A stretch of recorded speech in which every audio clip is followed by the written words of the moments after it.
concavity first, you're gonna have to take the second derivative, which is taking the derivative twice. So let's start with the first derivative. And we get,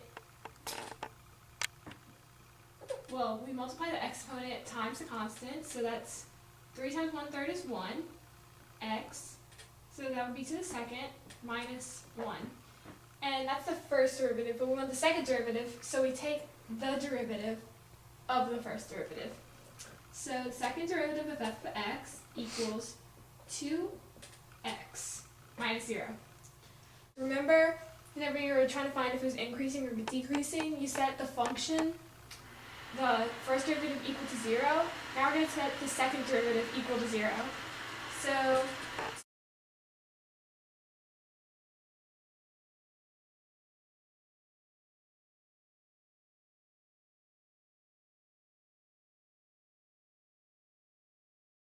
2x equals 0. We find that x equals 0. So x equals 0 is where our possible point of inflection is. And we're going to plug that into a sign chart. So you do negative infinity to 0 and 0 to positive infinity.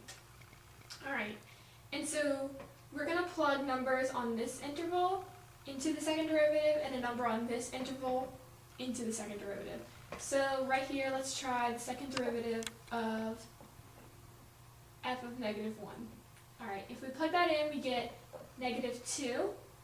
And if you get a negative number, then the graph is concave downward on this interval.